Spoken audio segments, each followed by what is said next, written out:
Pasca ditetapkan jadi tersangka, Ketua Ormas di Tangerang Selatan masih buron. Lalu, bagaimana kelanjutan kasus ini dan juga progres pengejaran tersangka? Kita tanyakan kepada jurnalis Kompas TV Renata Panggalo dan juru kamera Aufa Farid di Polda Metro Jaya. Selamat siang Renata. Ketua Ormas atas nama atau inisial MZ sudah ditetapkan menjadi tersangka dan kini buron. Lalu, apa saja upaya yang dilakukan polisi untuk mencari dan menangkap tersangka? Iya Imron, kita tahu polisi sudah meringkus 30 anggota Ormas dan tentu polisi bisa menanyakan informasi yang berkaitan dengan keberadaan dari ketua salah satu Ormas di Tangerang Selatan yang berinisial MZ. Ia sudah ditetapkan sebagai tersangka namun memang masih dalam daftar pencarian orang ataupun buron. Oleh karena itu polisi masih berusaha untuk menangkap tersangka ini. Lalu kemudian dari konferensi pers yang dilakukan oleh Ditreskrimum maksud kami Polda Metro Jaya juga sudah memperlihatkan ciri fisik yang berarti memang polisi sudah mengantongi ciri fisiknya. Dari foto yang ditunjukkan memang untuk MZ ini berpenampilan plontos, kemudian juga berkulit sawo matang dan mengenakan pakaian berwarna gelap. Selain itu, Imron dan juga saudara, polisi berencana untuk menyerahkan data-data organisasi masyarakat yang sudah ditindak oleh Polda Metro Jaya dan juga Polres terkait untuk kemudian diserahkan kepada Kementerian Dalam Negeri, karena kita tahu memang untuk Kementerian Dalam Negeri ini yang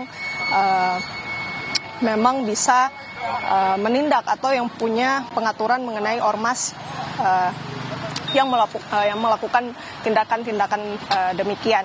Nah, setelah diberikan data tersebut, nantinya Kemendagri akan menentukan apakah dari data-data tersebut terlihat ataupun perlu diberikan sanksi kepada ormas-ormas yang sudah ditindak oleh kepolisian. Karena polisi ini hanya bisa memberikan tindakan bagi pelanggaran hukum, sehingga berkaitan dengan ormasnya ini bisa diserahkan kepada Kementerian Dalam Negeri. Imron. Renata, sebenarnya seperti apa kronologi kejadian perselisihan antara ormas dan pemilik lahan parkir dalam kasus ini? Ya Imron, kalau yang kita lihat dari video yang beredar di media sosial ini ada terlihat 3 pria yang diduga merupakan anggota dari Ormas yang sudah diamankan, yang dimana mereka menolak untuk pindah dari area pemasangan sistem parkir otomatis yang terletak di RSU Tangerang Selatan. Kemudian ketegangan ini memanas dan bahkan kedua pihak baik Ormas maupun pekerja parkir ini sempat terlibat adu fisik. Dan ada kurang lebih sekitar 30 orang yang sudah diamankan polisi ini yang terlibat dalam tindak kekerasan, ancaman dan merusak palang pintu masuk dari RSU Tangerang Selatan.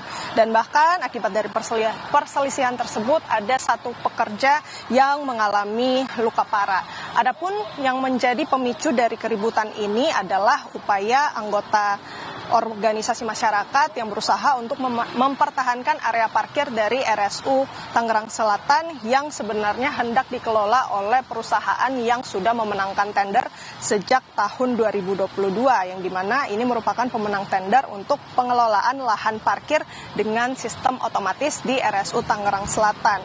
Dan yang dari informasi yang kita ketahui juga sebenarnya Ormas ini sudah menguasai lahan parkir sejak tahun 2017. Dan dalam penguasaan lahan parkir ini, Ormas tersebut juga sudah meraih keuntungan, yang dimana Ormas ini mendapatkan keuntungan setiap harinya dengan cara menarik biaya parkir terhadap motor dan juga mobil yang memarkirkan kendaraannya di lahan tersebut. Untuk motor tarifnya ini Rp3.000, sementara untuk mobil tarifnya sebesar Rp5.000. Dan karena memang perusahaan pemenang tender ini tidak bisa mengakses itu karena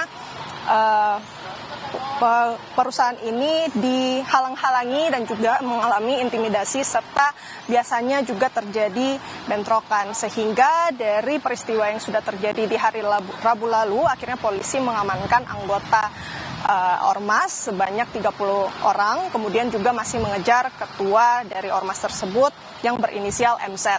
Dari kasus tersebut, polisi kemudian mengenakan beberapa pasal terhadap tersangka maupun 30 anggota tersebut, yakni pasal 170 KUHP tentang pengeroyokan, kemudian pasal 169 KUHP yang mengatur tentang kejahatan yang berkaitan dengan pengumpulan baik yang bertujuan melakukan kejahatan maupun perkumpulan yang dilarang oleh aturan umum, kemudian pasal 385 KUHP tentang tindak pidana penipuan yang berkaitan dengan hak atas tanah, dan pasal 335 KUHP tentang pemaksaan dengan kekerasan atau ancaman kekerasan. Hingga saat ini polisi masih melakukan pencarian terhadap salah satu tersangka, yakni ketua dari salah satu ormas di Tangerang Selatan berinisial MZ. Imran.